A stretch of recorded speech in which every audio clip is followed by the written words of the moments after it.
इंसान की छोटी सोच और पाँव की मोच जिंदगी में कभी नहीं आगे बढ़ने देती है। आपको लग रहा होगा कि इंग्लिश बहुत टफ है, तो ये आपकी बहुत बड़ी भूल है, क्योंकि आपके डीएलएड एंट्रेंस एग्जाम में एक ही तरह के प्रश्न, लगभग 10 प्रश्न को मैंने देखा और तब मुझे लगा कि अब ये टॉपिक आपको पढ़ाना चाहिए, क्योंकि ये आपके एग्जाम के पॉइंट ऑफ व्यू से काफ़ी इंपॉर्टेंट है। और आपको पता है बहुत सारे ऐसे स्टूडेंट होते हैं ना जो सोचते हैं कि इंग्लिश बहुत टफ है, और वैसे तो हम सभी बिहारी लोगों को तो इंग्लिश थोड़ा टफ लगता है, क्योंकि हम लोग तो बोलते हैं भोजपुरी और ज़्यादा स्ट्रगल करते हैं, तो थोड़ा बहुत इंग्लिश और हिंदी मिला करके बोल ही लेते हैं। और तो और मैंने हिंदी तो हम लोग ज़्यादा ही बोलते हैं, लेकिन थोड़ा बहुत इंग्लिश दिस डैट करके हम लोग बोल लेते हैं, बट इससे ज़्यादा जानकारी लेने की कोशिश नहीं करते हैं। इसके पीछे एक बहुत बड़ी कारण होती है डर, क्योंकि यही डर इंसान को कई स्तर लेकर के नीचे चली जाती है। बस आपको डरना नहीं है, क्योंकि अब हम आ गए हैं ना, तो इंग्लिश में आपको डरने की जरूरत नहीं है, क्योंकि जो एग्जाम के पॉइंट ऑफ व्यू से काफी इंपॉर्टेंट टॉपिक होने वाला है ना, मैं बिल्कुल वही टॉपिक पढ़ाने के लिए आया हूं।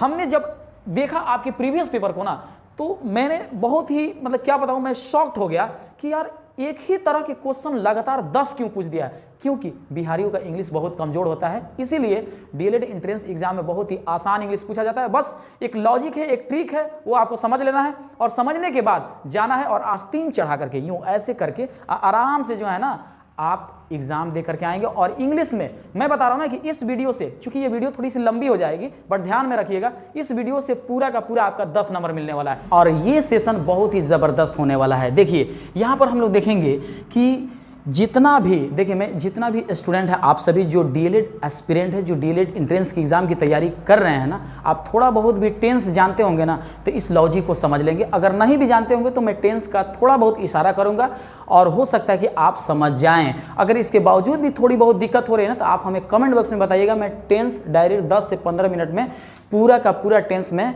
पढ़ा दूंगा, आपको टेंशन लेने की ज़रूरत नहीं है। यहाँ पर देखिए सारा खेल वर्ब का है, और वर्ब से रिलेटेड मतलब ना मैं क्या बताऊँ, 10 क्वेश्चन मैंने देखा, 10 जी हाँ, वर्ब और फाइनाइट नॉन फाइनाइट से रिलेटेड आप देख लीजिएगा। अगर मैं झूठ बोल रहा हूँ ना, तो आप प्रीवियस ईयर उठा करके देख लीजिएगा, क्योंकि you are the aspirant of DElEd entrance exam. आपको देखने की एकदम 100% जरूरी है, आप जरूर देखिए, आप बिल्कुल देखिए। अगर आप नहीं देख रहे हैं ना, चाहे आप यूट्यूब के माध्यम से देखिए, चाहे आप डायरेक्ट ऑफलाइन किसी का पेपर मांग करके देखिए, मैं कह रहा हूँ ना गारंटी के साथ कि आप देखेंगे ना, तो वर्ब और नॉन फाइनाइट से रिलेटेड टोटल मिला करके एक निचोड़ में बता रहा हूं, पूरे वर्ब से इकट्ठा 10 प्रश्न पूछा था। तो चलिए यहां पर मैं बता रहा हूं, देखिए वर्ब जिसके 2 फॉर्म होते हैं, क्या होते हैं, 2 फॉर्म होते हैं वर्ब। अच्छा वर्ब किसे कहते हैं, एक सवाल है, वर्ब किसे कहते हैं? वर्ब क्रिया को कहते हैं, वर्ब को हिंदी में कहते हैं क्रिया, क्रिया किसी काम का होना समझा जाता है। और सब्जेक्ट तो आपको पता ही है, मैं हूं सब्जेक्ट, आप हैं सब्जेक्ट, बहुत सारे लोग हो जाते हैं वो भी सब्जेक्ट के रूप में हो जाते हैं, सिंगुलर प्लुरल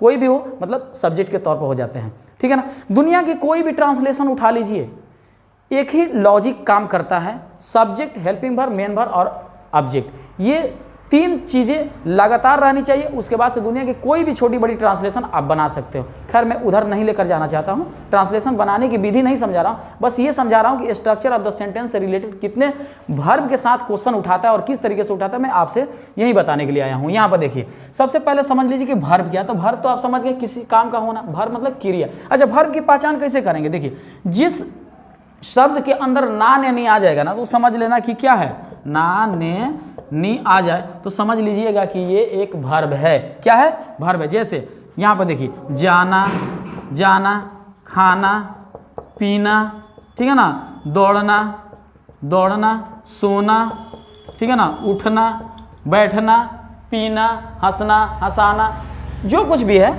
आप देख सकते हैं कि ये सब क्या है, वर्ब की एक बहुत बड़ी ट्रिक है जो आप वर्ब को पहचान सकते हैं। बस यहाँ पर गौर कीजिएगा, थोड़ी सी वीडियो लंबी हो जाएगी, बट आपको घबराना नहीं है। अगर आपको लग रहा है कि मैं स्लो बोल रहा हूँ ना, थोड़ा फास्ट कर लीजिएगा। और आपको लग रहा है कि मैं बहुत फास्ट बोला हूँ, वीडियो में आप क्या है ना कि YouTube ने एक बहुत ही अच्छा फीचर्स दिया है, आप थोड़ा सा वीडियो को स्लो कर सकते हैं, नो प्रॉब्लम। यहाँ देखिए वर्ब के 2 फॉर्मेशन, पहला तो हो गया मेन वर्ब और दूसरा हो गया हेल्पिंग वर्ब। अच्छा मेन वर्ब किसे कहते हैं? जो डायरेक्ट जिस शब्द में ना ने नहीं आ जाए, ठीक है ना। जैसे कि जो डायरेक्ट क्रिया को हम याद करते हैं ना, जैसे खाना, पीना, उठना, बैठना, सोना, हंसना, ठीक है ना, हंसाना, ये सब जितने भी चीजें आती है ना, ये डायरेक्ट मेन वर्ब है। यानी जिस शब्द के अंदर, जिस शब्द के लास्ट में ना ने नहीं आ जाए, ना ने नहीं आ जाए, तो समझ लेना कि वो एक मेन वर्ब है। अच्छा देखिए मेन वर्ब के भी कई हिस्सों में हम लोग बांट कर समझते हैं। देखिए मेन वर्ब 1 प्रेजेंट और फ्यूचर के लिए इस्तेमाल किया जाता है। ये बात ध्यान में रखिएगा। मैंने कहा ना कि अगर थोड़ी बहुत भी टेंस के बारे में जानकारी होगी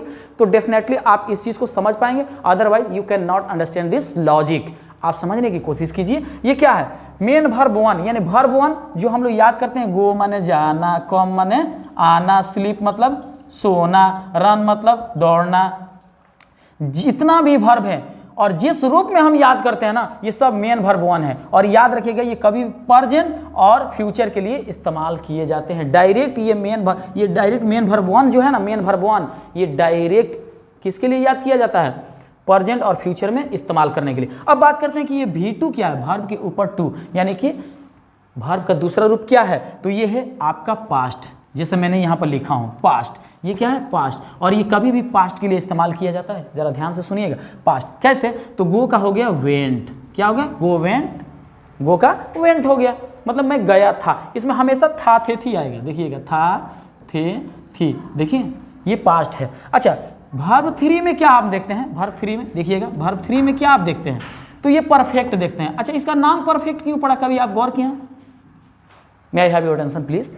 परफेक्ट V3 को हम लोग क्यों कहते हैं? V3 को परफेक्ट क्यों कहते हैं? परफेक्ट समझते हैं, यानी किसी भी काम को मतलब पूरा का पूरा जब हम लोग कर लेते हैं ना, करके पूरा क्लियर हो जाता है ना, तो हम लोग कहते हैं हम आई एम परफेक्ट, ठीक है ना। अच्छा सोचिए, किसी भी इंसान को आप अच्छा कब कहते हैं? जब उसके बारे में पूरा का पूरा जानकारी ले चुके होते हैं। सुनिएगा, चुका चुकी आ रहा है कि नहीं आ रहा है? थोड़ा सा लॉजिक, थोड़ा सा दिमाग लगाइए। मैं देखिए कितना अच्छा से समझा रहा हूँ, समझिए थोड़ा सा।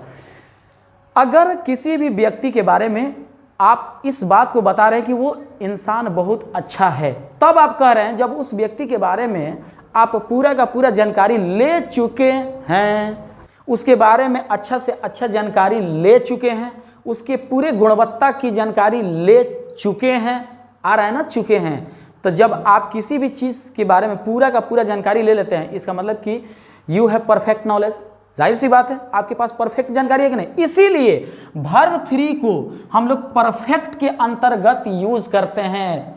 टेंस के किसी भी आप सीक्वेंस में चले जाइए, वाक्य के किसी भी सीक्वेंस में चले जाइए, अगर वो परफेक्ट के अंतर्गत आ रहा है तो परफेक्ट इसीलिए उसका नाम पड़ा क्योंकि उस क्रिया के अंत में, उस सेंटेंस के अंत में चुका है, चुकी है जरूर देखने को मिलता है। तो याद रखिएगा, गो वेंट और V3 क्या हो जाएगा? गॉन। क्या हो जाएगा? गॉन हो जाएगा। यानी किसी काम का पूरा हो चुका रहता है ना, पूरा फिनिशिंग काम को हम लोग परफेक्ट के अंतर्गत रखते हैं। अब बात करते हैं क्या चीज़, देखिए मैं साथ साथ थोड़ा सा मैंने कहा था ना कि जो टेंस नहीं पढ़े हैं उसका भी थोड़ा बहुत क्लियर मैं करा दूंगा। V4 क्या है? ये कंटिन्यूअस के लिए V4। अच्छा, इसमें देखिए ये जो भी वर्ब होता है ना, ये जो भी वर्ब, इस वर्ब में हमेशा ING जुड़ा हुआ रहता है। माने वर्ब, सपोज मान लीजिए गो वर्ब 1 हो गया, वेंट V2 और V3 क्या हो गया? परफेक्ट। अब इस गो में क्या करेंगे? हम ING जोड़ देंगे तो क्या बन जाएगा? गोइंग बन जाएगा, ठीक है ना। अगर रीड है तो रीडिंग हो जाएगा, स्लीप है तो स्लीपिंग हो जाएगा, है कि नहीं है? समझ में आ रहा है ना? देखिए बस आपको थोड़ा सा, देखिए मैं एक चीज़ बता रहा हूँ, अगर आपको लग रहा है कि मतलब ये सब चीज़ें मैं जानता हूँ तो वीडियो को देखिए, आप स्किप मत कीजिएगा क्योंकि हर एक बात में मैं लॉजिक रख रहा हूँ, ठीक है ना। आप जानते भी होंगे तो एक बार देख लीजिए, हो सकता है कि इसके साथ आपका बहुत ज़्यादा कॉन्सेप्ट क्लियर हो जाने वाला है। सुनिए, V4 कंटिन्यूअस, इसका नाम कंटिन्यूअस क्यों पड़ा? सोचिए, कंटिन्यू यानी कि कंटिन्यू वर्ड सुने हैं ना, जैसे कहते हैं का कोई खेल रहा होता है तो कहते हैं हाँ ओके कंटिन्यू। अगर मैं पढ़ा रहा हूँ ना तो आप कहेंगे सर आप क्यों बकवास कर रहे हैं, कंटिन्यू रहिए ना, आप पढ़ाइए ना। मतलब कि आप हमको किसी काम को जारी रहने के लिए कह रहे हैं, किस चीज़ के लिए इंडिकेट कर रहे हैं? सर आप पढ़ाइए ना, पढ़ाते रहिए, यानी बी कंटिन्यू, आप जारी रहिए। कंटिन्यू मतलब किसी काम को जारी रखने के लिए संकेत किया जाता है। यहाँ पर गोइंग मतलब जा रहा, यानी इस V4 के अंतर्गत जो भी वर्ब होता है ना, उस क्रिया के अंत में रहा है, रही है जरूर आता है, रहा रही है जरूर आता है। आई होप कि यहाँ तक आपको समझ में आ गया होगा। अब आइए बात करते हैं यहाँ पर V5 का जो सिर्फ और सिर्फ प्रेजेंट के लिए इस्तेमाल किया जाता है। ये बेचारा प्रेजेंट ने इसको गोद ले लिया है, ठीक है ना। इस वर्ब का देख रहे हैं ना, ये वर्ब का फॉर्मेशन मैं पढ़ा रहा हूं, अभी मैं सिर्फ और सिर्फ वर्ब का फॉर्मेशन पढ़ा रहा हूं। वीडियो थोड़ी सी लंबी होगी, आपको घबराना नहीं है क्योंकि इसी वीडियो से पूरा का पूरा 10 नंबर क्लियर होने वाला है। बस इस कंसेप्ट को देख लेना। V5 को प्रेजेंट के अंतर्गत ही सिर्फ इस्तेमाल क्यों किया जाता है? क्योंकि इस वर्ब में हमेशा एस और ES जोड़ा जाता है। और ये किस कंडीशन में एस ES जोड़ा जाता है? सुनिए ध्यान से, जब भी कभी सब्जेक्ट के रूप में ही हो या शी हो या ईट हो या एक नाम हो, एक नाम समझ रहे हैं ना, किसी का भी नाम रख सकते हैं, राम, रोहन, ठीक है ना, शीला, है ना, शीला, उसके बाद से सीता, कुछ भी रख सकते हैं, नो प्रॉब्लम, ठीक है ना। किसी भी एक व्यक्ति का अगर नाम रखते हैं, या ही हो या शी हो, सब्जेक्ट के रूप में, अगर सब्जेक्ट है, सब्जेक्ट के स्थान पर ही हो, शी हो, ईट हो या कोई नाम हो, तो हम आने वाला जो वर्ब, डायरेक्ट जो वर्ब होता है ना, जैसे गो, जैसे शीला, गो हम नहीं लिख सकते हैं, इसमें ईएस लगा देंगे, शीला गो, शीला जाती है। उसके बाद से राम है, राम, ठीक है, राम कॉम, तो राम कॉम नहीं लिख सकते हैं, राम कॉम लिखना गलत है, इसमें एस जोड़ देंगे। तो देख रहा है ना, कभी किसी वर्ब के साथ एस जुड़ रहा है तो कभी किसी वर्ब के साथ एस जुड़ रहा है, मतलब यही खेल है पूरे मेन वर्ब का, ठीक है ना। देख रहे हैं ना मेन वर्ब कैसे कैसे उसका अपना रंग रूप बदल रहा है, देख रहे हैं ना। बस यही चीज़, ये कंसेप्ट अगर आप समझ गए तो अब आगे बढ़ते हैं। अब देखिए, ये जो हो गए मेन वर्ब, जो किसी प्रेजेंट और फ्यूचर के साथ लगते हैं, तो कोई पास्ट के साथ, तो कोई परफेक्ट, तो कोई कंटिन्यूअस, तो कोई प्रेजेंट के साथ लगता है। अब बात करते हैं यहाँ पर हेल्पिंग वर्ब, जिसको एक्सिलरी वर्ब के नाम से जानते हैं मेरे भाई। यहाँ पर देख लीजिए, यहाँ पर इसके एग्जाम्पल कुछ लिखे हैं। ये है टोटल प्रेजेंट का, ये क्या है, टोटल प्रेजेंट का हेल्पिंग वर्ब, मतलब मैं थोड़ा भी इंडिकेट कर दे रहा हूँ ना, तो देखिएगा इसी से सारा का सारा प्रश्न रहने वाला है। देखिए, प्रेजेंट में डू, डॉज हेल्पिंग वर्ब के रूप में इस्तेमाल होता है, हैज या हैव इस्तेमाल होता है, एम, इज, आर इस्तेमाल होता है, हैज या हैव बीन इस्तेमाल होता है। देखिए कैसे, मैं बता रहा हूँ। अब यहाँ पर देखिए, जैसे सिंपल एक ट्रांसलेशन समझ लीजिए, जैसे सपोज अगर हमें बनाना होगा, मैं थोड़ा सा इसको मिटा दूँ, थोड़ा सा मिटा दूँ, देखिएगा आप थोड़ा सा इंतजार कीजिए, मैं इसको मिटा दूँ। देखिए यहां पर देखिए, ये है प्रेजेंट का एकदम सिंपल स्ट्रक्चर, जो subject plus main verb one plus object. यहां पर देखिएगा, जैसे मैं जाता हूं, तो क्या बनेगा, जिस क्रिया के अंत में ताहे तीहे हो, तो इस तरह के ट्रांसलेशन का स्ट्रक्चर यही होता है, सब्जेक्ट और डायरेक्ट मेन वर्ब वन और प्लस ऑब्जेक्ट। और ये देखिएगा किस तरीके से बन रहा है। सबसे पहले सब्जेक्ट कौन है, मैं क्या है, सब्जेक्ट, तो यहाँ पर हो जाएगा मैं को इंग्लिश में आई। उसके बाद से मेन वर्ब का डायरेक्ट वन लगाना है, जब भी ताहे तीहे आए ना, तो subject plus main verb one plus object, ठीक है ना। यहाँ पर देखिए ताहे तीहे, तो यहाँ पर क्या लगेगा, गो, ठीक है ना, मेन वर्ब वन, जैसे को तैसे हम जो याद करते हैं ना, गो माने जाना, कम माने आना, तो वही चीज़ लगा देना है, आई गो। अच्छा एक बात बताइए, अगर यहाँ पर वह जाता है अगर होता, तब आप क्या बनाते हैं, वह जाता है तब क्या बनाते हैं, तो सबसे पहले ही लगाते हैं, उसके बाद से क्या लगाते हैं, गो। अब उसके बाद से देखते हैं क्या कि हमने तो गो लगा दिया, लेकिन सर ने सिखाया था कि वर्ब 5 जब आता है ना, वर्ब 5, तो कभी भी एस ई एस जोड़ दिया जाता है, और एस ई एस जोड़ने का नतीजा ये है कि आप सब्जेक्ट के स्थान पर ही रख रहे हो, सब्जेक्ट के स्थान पर क्या रख रहे हो, ही से याद आ जाना चाहिए कि आने वाला जो मेन वर्ब होगा ना, मेन वर्ब ये डायरेक्ट जो है ना एस ई एस के अकॉर्डिंग बदल जाएगा, यानी आप यहाँ पर क्या करेंगे, ये एस लगा देंगे, ये गोस। अब देखिए मैं एक चीज़ बता रहा हूँ, अब यहाँ पर डायरेक्ट जो है ना आपसे ट्रांसलेशन माने ऑब्जेक्टिव के तौर पर जो पूछता है वो मैं लास्ट में पूछूंगा, ठीक है ना। अब यहाँ पर देखिए, अब इसका बनाना है इसका एक और फॉर्मेशन तैयार मैं कर रहा हूँ, और डायरेक्ट मैं आपको डायरेक्ट कॉन्सेप्ट समझा रहा हूँ। यहाँ देखिए, जैसे अगर मान लीजिए वह जाता ही तो है, वो जाता ही तो है, तो किस तरह बनता है, अब देखिए इसी सेंटेंस के साथ, इसी स्ट्रक्चर ऑफ द सेंटेंस के साथ खेलना है।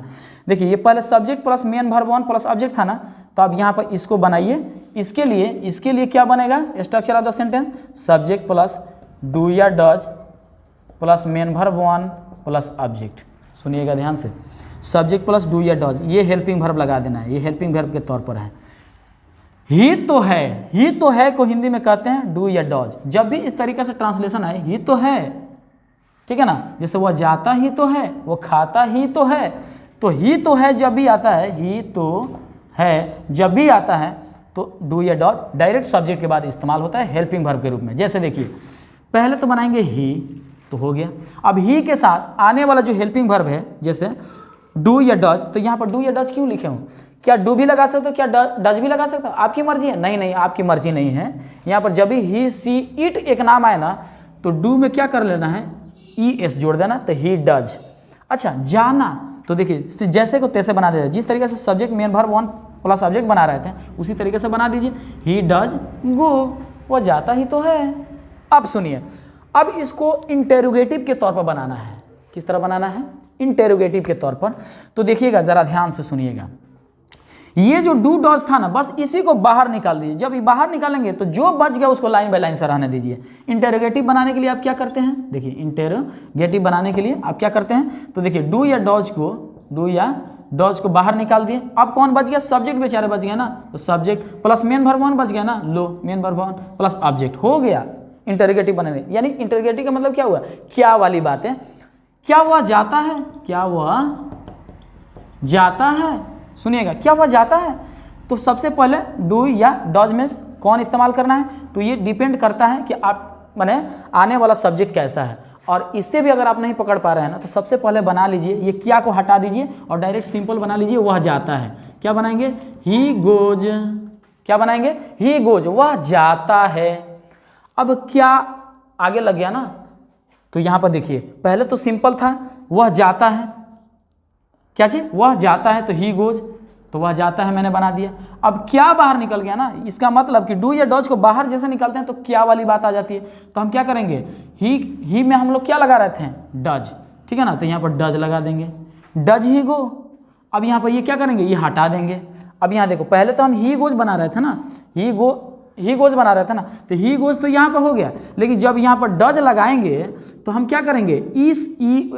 माने ये जो गोज था, माने ही के अकॉर्डिंग जो वर्ब बदला था V5 में, तो इसको अब V5 में नहीं बदलना है, ये जैसे को तैसे ही रहेगा, बस यहाँ पर डज लगा देना है।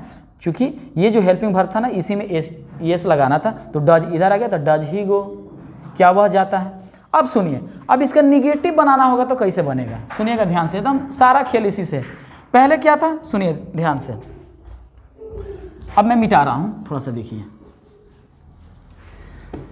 अब यहां पर देखते जाइए कैसे कैसे स्ट्रक्चर बना। सब्जेक्ट प्लस डू या डज बना, plus verb one plus object, ठीक है ना। अब यहां पर आइए, डू डज को हमने बाहर निकाल करके क्या बना दिया? Interrogative, subject plus main verb one plus object. अब यहां पर क्या करना है? अब इसका निगेटिव बनाना है ना, तो बनाइए सब्जेक्ट प्लस डू या does plus not plus main verb one plus object. देख रहे हैं ना, निगेटिव कैसे बनेगा? तो देखिए, मैं नहीं जाता हूं, मैं नहीं जाता हूं, मैं नहीं जाता हूं, तो क्या बनेगा? सब्जेक्ट आई डू, ठीक है ना। उसके बाद से चूंकि आई के साथ डू लगेगा, डज तो लगेगा नहीं, डज लगेगा नहीं, क्योंकि ही सी इट एक नाम के साथ लगता है, नॉट लगा दो, डू नॉट। उसके बाद से main verb one go, I do not go, ठीक है ना। अब क्या करना है? अब यहां पर जो था, क्या मैं जाता हूं, क्या मैं जाता हूं, तो डू आई गो बन रहा था ना। अब इसमें नेगेटिव बनाना होगा तो कैसे बनाएंगे आप? तो सुनिए, डू या डज रहेगा, डू या डज रहेगा, सब्जेक्ट भी रहेगा, प्लस नॉट लगा देना है। उसके बाद से क्या करना है? यहां पर वर्ब वन प्लस ऑब्जेक्ट, यहां पर देख लीजिए क्या हो गया? डू या does plus subject plus not plus verb one plus object, ये हो गया। क्या मैं नहीं जाता हूं, तो देखिए, क्या मैं नहीं जाता हूं, तो क्या हो गया? डू आई सब्जेक्ट, ठीक है ना, सब्जेक्ट के अकॉर्डिंग डू लगा दिया हमने, डू आई, उसके बाद से नॉट, उसके बाद से गो, डू आई नॉट गो, क्या मैं नहीं जाता हूं।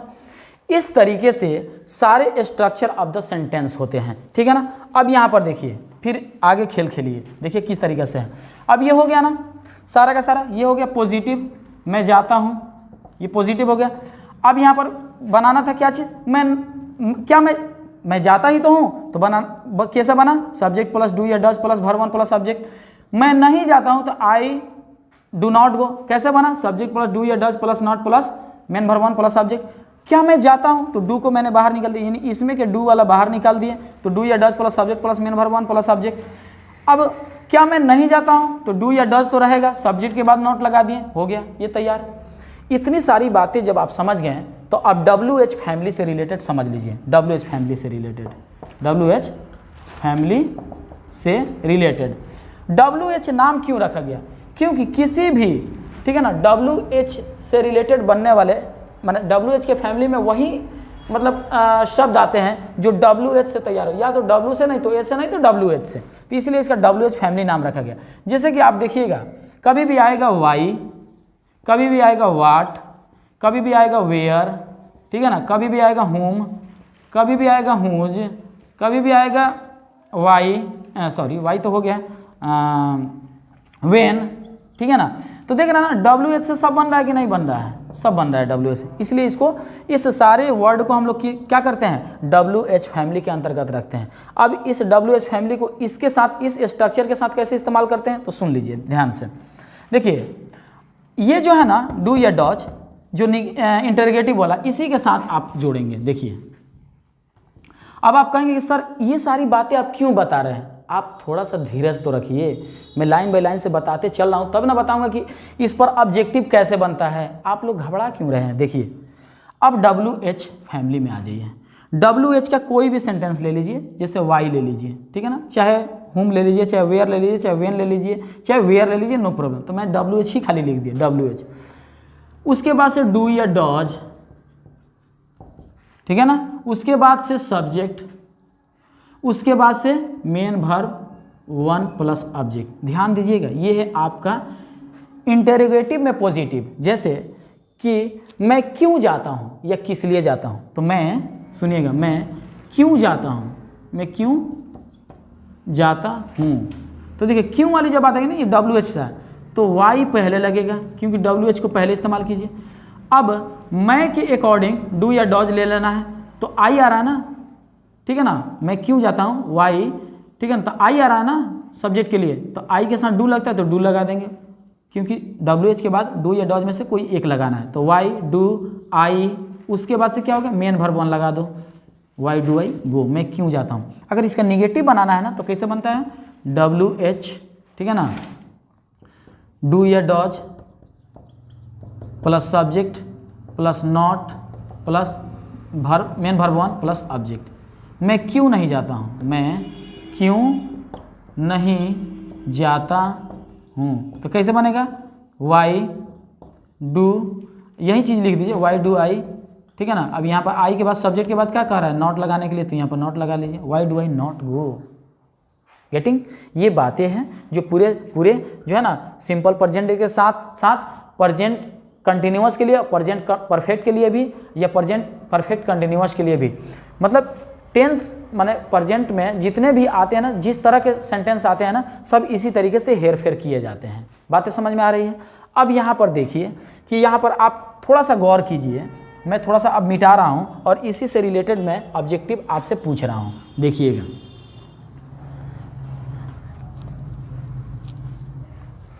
अब सुनिए थोड़ा देर के लिए, ये डू डॉज है ना, डू डॉज को ही उठा लीजिए। सपोज आई यहाँ दिया हुआ है और यहाँ पर छोड़ दिए हैं और यहाँ पर गो दिया है। अब यहाँ पर आप बताइए, ठीक है ना, कि क्या ए में ऑप्शन दिए हैं डिड, बी में दिए हैं डू, और सी में दिए हैं वाज, और डी में दिए हैं वेयर। बताइए इसमें से कौन माने जो है कि इसमें का हेल्पिंग वर्ब लगेगा, क्योंकि हेल्पिंग वर्ब से, क्योंकि वर्ब से ही ना क्वेश्चन 10 को पूछेगा, इसमें से पूछेगा। बताइए इसमें से कौन इसमें यूज होगा।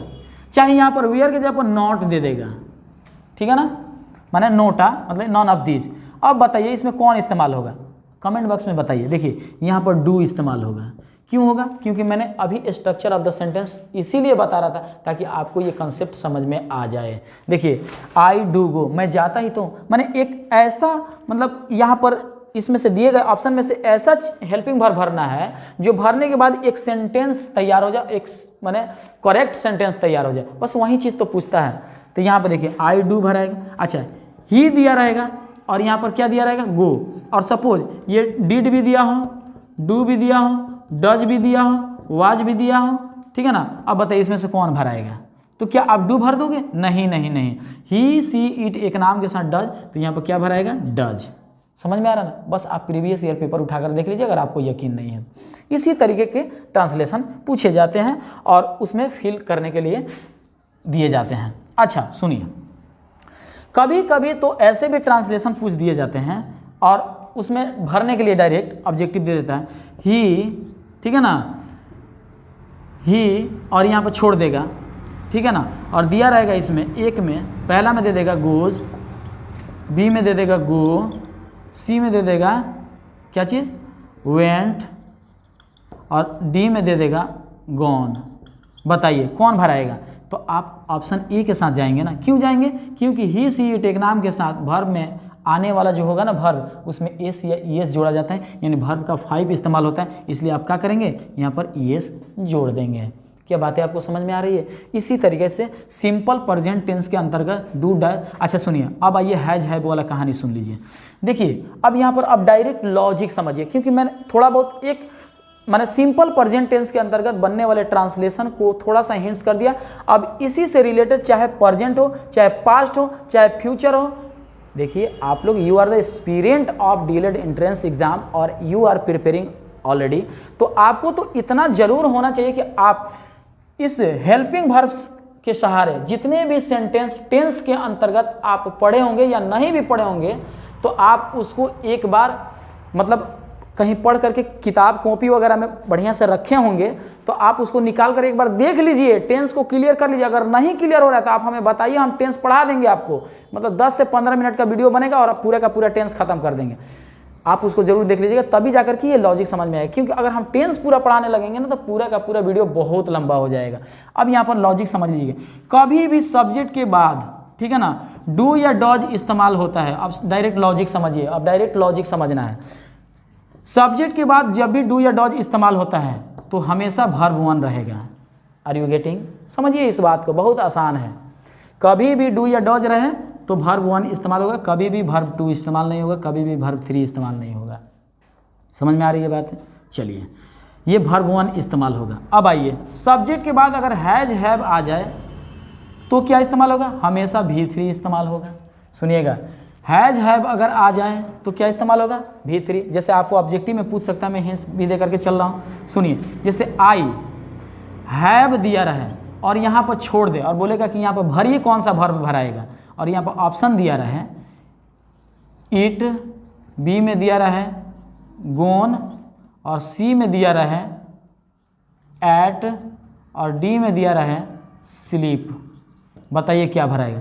तो आप इसमें से वर्ब 3 कौन दिख रहा है? गो, वेंट, गॉन। आपको वर्ब 1, वर्ब 2, वर्ब 3 याद होना चाहिए, तो यहाँ पर क्या भराएगा? गॉन। ठीक है ना? इसी तरीके के वर्ब को पिक आउट करके और दिए गए, ठीक है ना, खाली स्थान पर भरना होता है, और तब जाकर के आपको एक नंबर मिलता है। ठीक है ना? सुन लिए। अब सुनिए, तो आने वाला हैज हैव के बाद कभी भी V3 होता है, यानी वर्ब का तीसरा रूप होता है। अब आइए, सब्जेक्ट तो रहेगा ही रहेगा। एम इज आर, सुनिए, हमेशा एम इज आर अगर आता है, एम इज आर आता है, तो आने वाला वर्ब क्या हो जाएगा? ING हो जाएगा।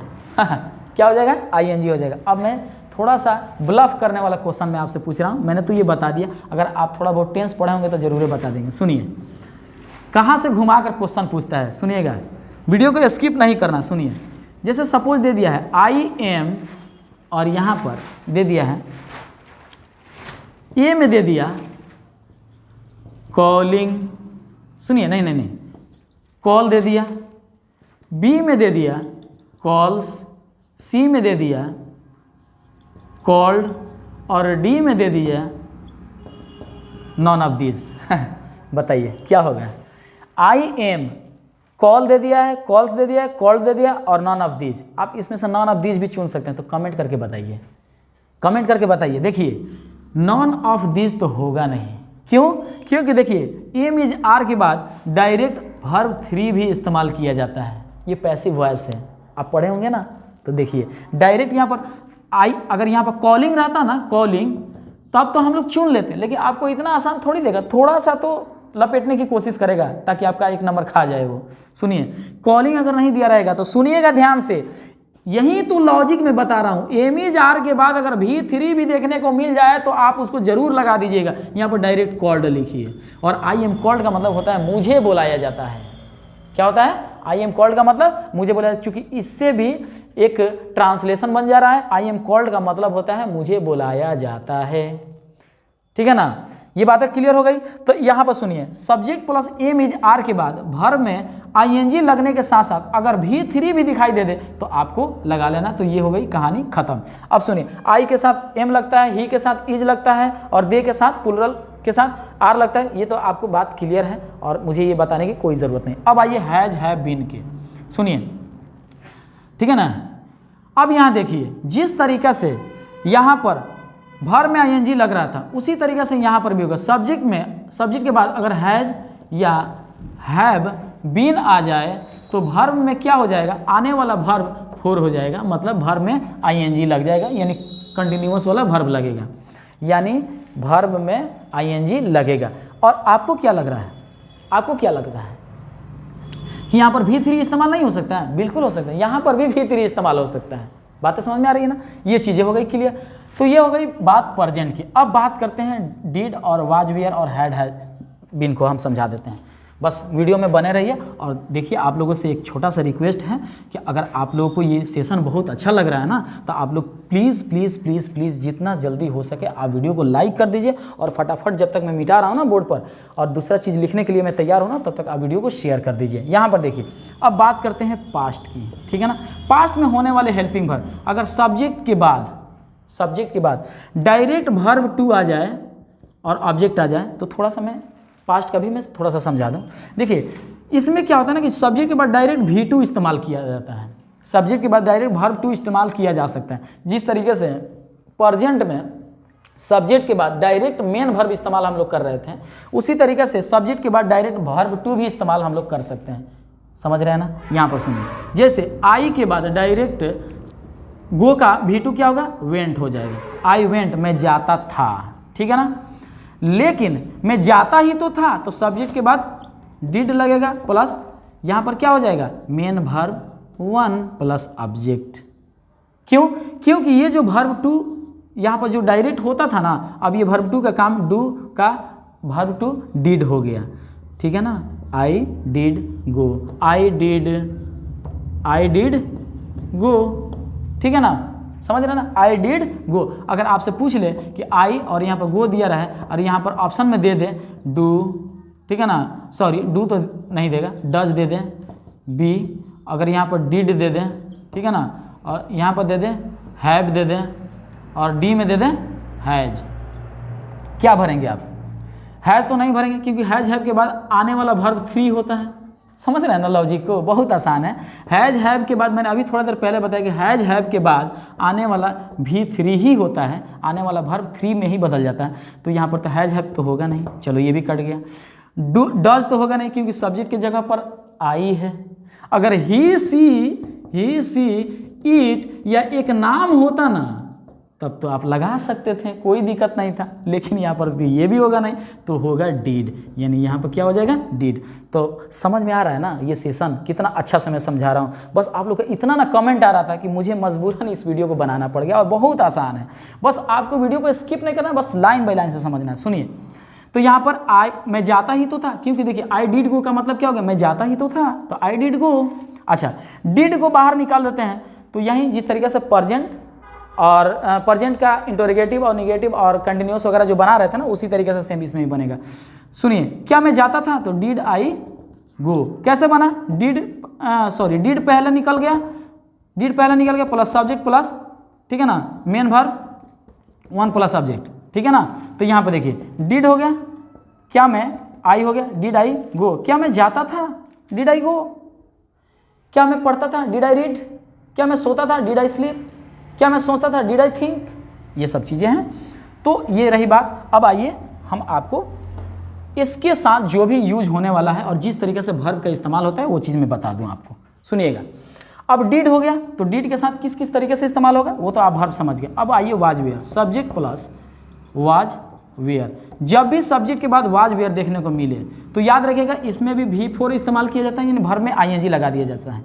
जैसे कि आई वाज और यहाँ पर गो जैसे आएगा ना, तो आईएनजी, यानी दिए गए वर्ब में जो आपको ऑप्शन दिया रहेगा ना, तो आप गो के साथ आईएनजी जरूर चूज कीजिएगा, क्योंकि उसमें गो भी दिया रहेगा, गोज भी दिया रहेगा, ठीक है ना, और गोइंग भी दिया रहेगा और नॉन ऑफ दिस भी दिया रहेगा। तो आप क्या चुनेंगे, जब भी वाज वेयर इस्तेमाल होता है ना, तो आप वर्ब में आईएनजी वाला वर्ब जरूर चुनिएगा। यही वर्ब से रिलेटेड 10 गो प्रश्न पूछा है बाबू, सुन लीजिएगा।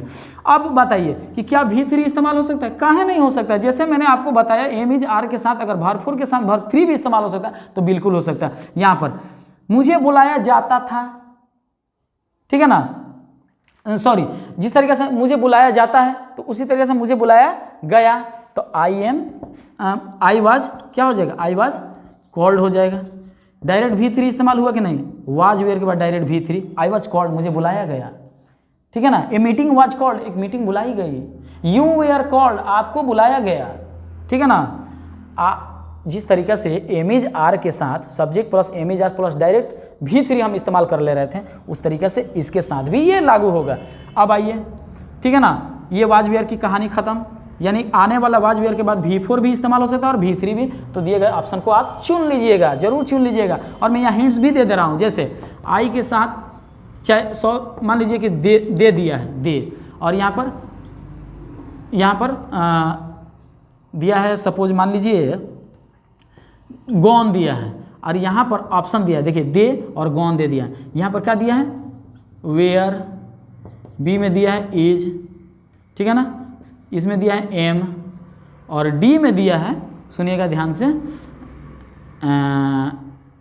इसमें दे दिया है आपको नॉन ऑफ दिस, चलिए मान लीजिए, ठीक है ना, वो तो ऑप्शन देगा ही देगा। सुनिए, अब यहाँ पर क्या इज लगेगा? नहीं, ये तो ही सी के साथ लगता है, ये आई के साथ लगता है, यहाँ पर तो है दे, नोटा तो होगा नहीं यार। क्यों नहीं होगा? क्योंकि वेयर के बाद सर बताए हैं कि वाज वेयर के बाद V3 भी लगता है, और V3 देखते ही हम यहाँ क्या लगा देंगे? वेयर लगा देंगे, दे वेयर गॉन। हो गई ना बात क्लियर? अब आइए यहाँ पर हैड की बात करते हैं, हैड के बारे में थोड़ा सा समझ लेते हैं। यहाँ पर देखिए हैड को समझिएगा ध्यान से। देखिए यहाँ पर क्या है ना कि सब्जेक्ट प्लस हैड रहेगा, तो यहाँ पर डायरेक्ट V3 का इस्तेमाल किया जाता है। हैड क्या होगा? डायरेक्ट V3 का इस्तेमाल किया जाता है, जिस तरीके से हैज हैव के बाद V3 का इस्तेमाल हो रहा था। तो ये बातें क्लियर हो गई, ठीक है ना। जैसे वो पढ़ चुका था, ठीक है ना, मैं पढ़ चुका था, मैं समझ चुका था, ठीक है ना। तो इस तरीके से, जैसे कि एग्जाम्पल भी दे ही देता हूँ, जैसे कि मैं समझ चुका था, तो आई हैड। अब अंडरस्टैंड का V3 क्या होगा? अंडरस्टूड, आई हैव अंडरस्टूड, मैं समझ चुका था। हो गई बात क्लियर? तो कभी भी हैड के बाद आने वाला V3 ही होता है। अब आइए यहाँ पर हैड बीन का समझ लीजिए। हैड बीन के बाद V4 भी इस्तेमाल हो सकता है। देखिएगा, हैड बीन के बाद क्या होगा? सब्जेक्ट, हैड बीन के बाद V4 का इस्तेमाल हो सकता है और V3 का भी इस्तेमाल हो सकता है। ध्यान रखिएगा, एक लॉजिक है कि जहाँ V4 का इस्तेमाल हो सकता है ना, वहाँ पर V3 का डायरेक्ट इस्तेमाल हो सकता है और होता है। ये बातें क्लियर हो गई? तो अब चलिए हम लोग बिना देर किए हम लोग जो है ना कि फ्यूचर को भी समझ लेते हैं। सुनिएगा फ्यूचर की कहानी। सब्जेक्ट रहेगा और विल रहेगा, ये तो गारंटी के साथ रहेगा। सब्जेक्ट के बाद डायरेक्ट मेन वर्ब इस्तेमाल होने वाला क्या हो सकता है? प्रेजेंट का मेन वर्ब 1 हो सकता है, यानी बोले तो सब्जेक्ट के बाद डायरेक्ट इस्तेमाल होने वाला कोई वर्ब है ना तो प्रेजेंट टेंस है, समझ रहे ना। और पर यहाँ पर मेन वर्ब 1 इस्तेमाल होने के लिए आ गया है, अब विल शैल भी लगा करके इस्तेमाल हो सकता है। देखिएगा किस तरीके से मैंने इस बात को साबित भी करने के लिए मैं यहाँ तक पहुँच भी गया। पहले तक हम खाली प्रेजेंटे का चर्चा कर रहे थे और आप भी कहेंगे खाली सर प्रेजेंट और पास्ट चर्चा कर रहे हैं, अब फ्यूचर में कब आइएगा? तो देखिए मैं आ गया फ्यूचर। देखिए सब्जेक्ट प्लस विल या शैल, समझिएगा, प्लस मेन वर्ब 1 आ गई ना बात क्लियर। देखिए तो यहाँ पर फ्यूचर के लिए इस्तेमाल हो रहा है कि नहीं। अब बताइए कि क्या कभी फ्यूचर में SES का इस्तेमाल होने की नौबत आएगी? कभी नहीं आएगी, कभी नहीं, क्योंकि यहाँ पर हेल्पिंग वर्ब के रूप में विल या शैल लगा है, तब जाकर के मेन वर्ब 1 लगाया जा रहा है। तो यहाँ पर देखिए कभी भी, जैसे मैं जाऊँगा, कहाँ जाऊँगा भाई? ससुराल जाऊँगा, शादी हो ही रहेगी तब ना। यहाँ पर देखिए आई के साथ विल या शैल, नो प्रॉब्लम। पहले वाली अब बात नहीं रह गई, मर्जी आपकी है, it is totally up to you. अगर आप चाहें तो विल इस्तेमाल कर सकते हैं, आप चाहें तो शैल इस्तेमाल कर सकते हैं, ठीक है ना। अब यहाँ पर आइए main verb 1, I will go, मैं जाऊँगा। उसी तरीके से जिस तरीके से प्रेजेंट और पास्ट की किस्सा समझाते आया, उसी तरीके से इसको भी निगेटिव, पॉजिटिव, इंट्रोगेटिव वगैरह खूब बनाइएगा, ठीक है ना। बस इसी के साथ खेलते रहना है, ठीक है ना। अच्छा, अब विल शैल को बाहर निकाल देंगे तो क्या बनेगा? क्या मैं जाऊँगा तो विल आई गो, मैं नहीं जाऊंगा तो आई विल नॉट गो, यानी हेल्पिंग वर्ब के बाद नॉट लगा दो, आई विल नॉट गो। मैं क्यों नहीं जाऊंगा तो वाई लगा दो, WH फैमिली से रिटर्न, मैं क्यों नहीं जाऊंगा, why will I not go. मतलब ये किस्सा आप जानते हैं, मैंने थोड़ी देर पहले या स्टार्टिंग में भी ये बताया था कि थोड़ा बहुत भी अगर आप टेंस जानते होंगे ना तो ये लॉजिक आपको समझ में आ जाएगी। अब सुनिए, कभी भी विल शैल के बाद डायरेक्ट मेन वर्ब वन इस्तेमाल हो सकता है, होता है। अब आइए थोड़ा सा और समझ लेते हैं। यहाँ पर सुनिए, विल शैल की कहानी खत्म। अब बात करते हैं विल शैल बी। याद रखिएगा, सब्जेक्ट प्लस विल या शैल बी के बाद V4 का इस्तेमाल किया जाता है, ठीक है ना। क्या किया जाता है, V4 का इस्तेमाल। और जहाँ पर अगर क्या होगा कि देखिए, जैसे कि हम जा रहे होंगे तो आई विल बी गोइंग, ठीक है ना, आई विल बी गोइंग। तो यहाँ पर कभी भी क्या होगा, V4 का ही इस्तेमाल होगा। सुनिएगा ध्यान से, क्या होगा, सब्जेक्ट प्लस विल या शैल प्लस और इसके साथ बी लगा रहेगा, आई विल बी, ठीक है ना। अच्छा, अब यहाँ पर कहेंगे कि सर यहाँ पर V3 इस्तेमाल होगा कि नहीं, बिल्कुल, काहे नहीं होगा। देखिए कैसे, तो देखिए जिस तरीके से आई विल बी, ठीक है ना, आई विल बी गोइंग, हम जा रहे होंगे, तो ये एक सेंटेंस बन गया। तो उसी तरीके से हमको बुलाया गया होगा, तो आई विल बी कॉल्ड। बात समझ में आ रही है। यानी कि विल बी के बाद कोई जरूरी नहीं है कि V3 भी इस्तेमाल हो सकता है। तो मैं बताया ना, यहाँ पर देखिए, एम इज आर के बाद V4 भी लग रहा है प्लस V3 भी लग रहा है, समझ रहे ना। वाज वेयर के बाद V4 भी लग रहा है, V3 भी लग रहा है। उसी तरीके से क्या हो रहा है, विल और शैल बी के बाद V4 भी लग रहा है और V3 भी लग रहा है। यही तो लॉजिक समझना है। और इसी का खेल पूरा जो है ना, खेल आपको देखने को मिलेगा डीएलएड एंट्रेंस एग्जाम में। और इसी से रिलेटेड बाबू आपको यकीन नहीं ना है, इंग्लिश पूरे 20 नंबर का है ना, 10 नंबर इसी वीडियो से कंप्लीट होने वाला है। 10 नंबर अगर नहीं हुआ तो फिर बोलना है, ठीक है ना। तो आई विल बी कॉल्ड, यानी कि V4 भी इस्तेमाल हो सकता है और V3 भी इस्तेमाल हो सकता है। ये है एंट्रेंस एग्जाम की तैयारी करने का लेटेस्ट और ज़बरदस्त तरीका। अब सुनिए, विल और शैल, विल हो या शैल हो, हैव बीन के बाद V4 भी इस्तेमाल हो सकता है और V3। मैंने कहा ना कि जहाँ जहाँ V4 इस्तेमाल होगा वहाँ V3 भी इस्तेमाल हो जाएगा। तो आई होप कि यहाँ तक आप पूरा का पूरा वर्ब का खेला आपको समझ में आ गया होगा। अब चलिए एक और कंसेप्ट है जो मैं आपको समझा देना चाहता हूँ, उससे मात्र 1 से 2 प्रश्न जरूर पूछता है, फाइनाइट और नॉन फाइनाइट वर्ब से रिलेटेड। तो इसको हम मिटाते हैं और फिर उसको समझाते हैं। तो चलिए बिना देर के उसको भी समझ लेते हैं। तो चलिए बिना देर के हम लोग एक और कंसेप्ट को समझ लेते हैं, जो कि इसको लेकर के बहुत सारे विद्यार्थी जो है ना भ्रमित रहते हैं। जानते हैं ये कंसेप्ट क्या है? ये है एक ऐसा वर्ब जिसको हम 2 हिस्सों में बांटे हैं, एक है फाइनाइट और दूसरा है नॉन फाइनाइट। फाइनाइट और नॉन फाइनाइट से रिलेटेड आपको 1-2 प्रश्न जरूर देखने को मिलता है और इसी को लेकर के विद्यार्थी भ्रमित रहते हैं। जानते हैं क्या चीज़ को लेकर के? फाइनाइट और नॉन फाइनाइट वर्ब बहुत मुश्किल है समझना। अरे कुछ समझना मुश्किल नहीं है। जिस तरीके से आप वर्ब के 2 फॉर्मेशन, मेन वर्ब और हेल्पिंग वर्ब, जिस तरीके से समझ लिए ना, ये फाइनाइट और नॉन फाइनाइट तो उससे भी हलवा है, उससे भी आसान है। देखिए इसको लेकर के ना बहुत तरह के वीडियो आप देखे होंगे और आपको इतना मुश्किल लगा होगा ना, यार फाइनाइट और non finite, finite non finite आज तक क्लियर नहीं हुआ, कौन जाएगा, छोड़ दो यार, उतना टेंशन में पढ़ने की क्या जरूरत है, 1-2 नंबर की तो बात है, छोड़ देंगे, उसको छांट करके चलते हैं। बट आपको यहाँ पर छांट करके नहीं चलना है, इसको भी ले करके चलना है, क्योंकि हम आपको पूरा का पूरा गारंटी दे रहा है ना कि इंग्लिश जो 20 नंबर का होने वाला है ना, इसमें इस वीडियो से सिर्फ 10 नंबर क्लियर हो जाने वाला है। जी हाँ, इस वीडियो से। देखिए मैं समझा रहा हूँ, वर्ब के 2 फॉर्मेशन फाइनाइट और नॉन फाइनाइट, और इससे 2 क्वेश्चन देखने को मिलता है। सुनिएगा, और सबसे ज्यादा क्वेश्चन किससे, जो मैं अभी थोड़ी देर पहले जिस कंसेप्ट को समझा रहा था ना, उससे 8-9 प्रश्न मैंने देखा। सुनिएगा, फाइनाइट और नॉन फाइनाइट बहुत ही आसान और बहुत ही हल्का और बहुत ही सस्ता कंसेप्ट और बहुत ही अच्छा लॉजिक और ट्रिक बता रहा हूँ, थोड़ा सा समझिएगा। फाइनाइट वर्ब किसे कहते हैं भाई? एक ऐसा वर्ब, सुनिए वर्ब तो आप जानते हैं ना, किसी काम का होना वर्ब कहलाता है। क्रिया जिस शब्द के अंत में ना ने नहीं देखने को मिले उसको वर्ब कहते हैं। सुनिएगा, गो मतलब जाना, ठीक है ना, तो ये वर्ब है। तो देखिएगा एक ऐसा वर्ब, सुनिएगा, किसी भी सेंटेंस या किसी भी मतलब क्या बताएं, कहानी के अंतर्गत, मतलब सेंटेंस से ही कहानी बनता है, किसी भी सेंटेंस में यूज होने वाले वो वर्ब जिस वर्ब को इस्तेमाल होने के बाद, सुनिएगा, इस्तेमाल होने के बाद अगर सब्जेक्ट, चूंकि सब्जेक्ट या नंबर या टेंस बदलने के साथ साथ अगर वर्ब अपना रवैया बदल दे, मैं आई हैव योर अटेंशन प्लीज, मैं क्या कह रहा हूँ, वर्ब जो किसी सब्जेक्ट के बदलने के बाद वर्ब अपना रवैया बदल दे, अपना कैरेक्टर बदल दे, जिस तरीके से लड़कियां अपना नेचर तुरंत, समझ रहे हैं ना, बदल देती है, जिस तरीके से गिरगिट अपना रंग बदल देती है, उसी तरीके से अगर वर्ब अपना रंग बदल दे सब्जेक्ट दूसरा आने के बाद, समझ रहे हैं ना, नहीं समझा, सुनिए, ये वर्ब है, सब्जेक्ट की जगह पर आई है, ठीक है ना, तो सब्जेक्ट, सुनिएगा, सब्जेक्ट का ही खेल मैं बता रहा हूँ, सब्जेक्ट से ही एग्जाम्पल समझा रहा हूँ, ये वर्ब है ना, अगर इस सब्जेक्ट की जगह पर दूसरा कोनो सब्जेक्ट ला करके रख दें, अगर इस सब्जेक्ट के दूसरे सब्जेक्ट आने के बाद अगर जो है ना ये वर्ब अपना रवैया बदल दे, तो इस प्रकार के वर्ब को हम फाइनाइट वर्ब के अंतर्गत रखते हैं। किस में रखते हैं? फाइनाइट वर्ब के अंतर्गत।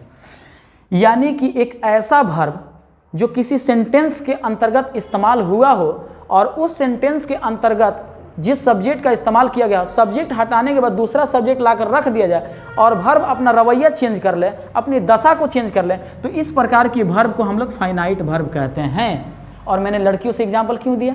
क्योंकि लड़कियां जब अपने अच्छे बॉयफ्रेंड से दोस्ती लगभग 4-5 साल तक रखती है ना, तो छठा साल अगर कोनो नया और स्मार्ट और खूबसूरत मतलब अपाची चलाने वाला लड़का मिल जाता है ना, तो वो क्या करती है ना, अपना थोड़ा सा सोच बदल देती है। मतलब दूसरा जैसे ही लड़का देखिए अपना सोच बदल दी, तो वो भी एक तरीके के फाइनाइट गर्ल हो गई। मतलब यहाँ पर क्या हुआ ना, यहाँ पर जो गो है ना, गो, ये एक फाइनाइट वर्ब है। कैसे? मैं बता रहा हूँ, देखिएगा, ये आई गो लिखा है ना, आई गो, अब यहाँ पर आई को हटा करके जैसे ही हम ही लगाएंगे, तो क्या ही गो एक ट्रांसलेशन बढ़िया और करेक्ट ट्रांसलेशन तैयार हो रहा है? नहीं ना, यहाँ पर क्या लगेगा? ई एस लगेगा। ही के बाद आने वाला कोई भी वर्ब में एस एस यानी वर्ब का 5 यानी बोले तो 5वां रूप इस्तेमाल होता है, इसलिए यहाँ पर ई एस लग गया, यानी अपना वर्ब जो है ना अपना रूप और रवैया चेंज कर दिया। इसका मतलब कि ये गो क्या है? फाइनाइट वर्ब है। यहाँ पर देखिए, अब इतना ही तक नहीं, एक किस्सा खत्म होता है, सुनिएगा। गोज है ना, गोज, अब जैसे ही यहाँ पर सब्जेक्ट मैंने चेंज किया, यहाँ पहले ही था, अब यहाँ पर जैसे आई लगाया चाहे यू लगाया, ठीक है ना, ये क्या गोज रहेगा? नहीं, यहाँ पर सिर्फ और सिर्फ गो रहेगा। यानी कि जो वर्ब अपना रवैया चेंज कर दे सब्जेक्ट बदलने के बाद, तो इसे हम कहते हैं फाइनाइट वर्ब। क्या कोई तमाशा और तामझाम लग रहा है? नहीं ना। अब सुनिए, नॉन फाइनाइट वर्ब, देखिए लाइट कट गया है, चेहरा थोड़ा सा मतलब थोड़ी सी मतलब अंधेरा टाइप का आ रहा होगा, बट आपको यहाँ पर कंसेप्ट सिर्फ समझना, कंसेप्ट समझिए। नॉन फाइनाइट वर्ब, सुनिएगा, नॉन फाइनाइट वर्ब क्या होता है? एक ऐसा वर्ब जिसके मतलब जिसमें सब्जेक्ट इस्तेमाल हुआ हो और सब्जेक्ट बदलने के बाद उस वर्ब को कोई फर्क नहीं पड़ रहा हो, यानी वर्ब अपना मतलब कोई दशा और कोई कैरेक्टर नहीं बदल रहा हो, उसे हम नॉन फाइनाइट वर्ब के अंतर्गत रखते हैं। सुनिएगा फिर से ध्यान से सुनिएगा, एक ऐसा वर्ब जो किसी सेंटेंस के अंतर्गत इस्तेमाल हुआ हो और सब्जेक्ट बदलने के बाद उस वर्ब पर कोई फर्क नहीं पड़ रहा हो, उसे हम नॉन फाइनाइट वर्ब कहते हैं। मतलब न तेरे आने का गम न तेरे जाने का गम। सुनिएगा ध्यान से, जैसे ये गोइंग है ना, गोइंग, अब यहाँ पर यू के यानी सब्जेक्ट आई को हटा करके यू आर लगा दीजिए, नो प्रॉब्लम, गोइंग का गोइंग ही रहेगा, ठीक है ना। यहाँ पर आई लगा दीजिए, ठीक है ना, यू हटा करके आई लगा दीजिए, आई हटा करके यू लगा दीजिए, ही लगा दीजिए, शी लगा दीजिए, नो प्रॉब्लम। कोई भी सब्जेक्ट को लगा दीजिए, सब्जेक्ट के अकॉर्डिंग भले हेल्पिंग वर्ब बदल जाएगा, लेकिन ये टू जरूर रहेगा। यहाँ पर आई हैव हो गया, नो प्रॉब्लम, लेकिन टू गो, देख रहा ना, क्या गो बदल रहा है? अपनी लक्षण को नहीं ना बदल रहा है, अपना रंग रूप नहीं ना बदल रहा है, अपना कैरेक्टर नहीं ना बदल रहा है। यहाँ पर डायरेक्ट साबित हो रहा है, न तेरे आने का गम न तेरे जाने का गम, हम जैसे हैं वैसे ही हैं हम, ठीक है ना। तो ये रहा नॉन फाइनाइट वर्ब। तो उम्मीद करते हैं कि यहाँ तक जो कुछ भी हमने कंसेप्ट समझाने की कोशिश किया, आपको बहुत ही अच्छे ढंग से समझ में आ गया होगा। और बहुत ही मेहनत करने के बाद, बहुत ही मेहनत और मुशक्कत के बाद ये वीडियो हम बनाए हैं, तो जाहिर सी बात है कि आपसे एक गुरुदक्षिणा के रूप में मुझे चाहिए। तो क्या चाहिए? आप वीडियो को लाइक कर दीजिए, दोस्तों में शेयर कर दीजिए। तो मिलते हैं नेक्स्ट वीडियो में नेक्स्ट टॉपिक के साथ, तब तक के लिए जय हिंद।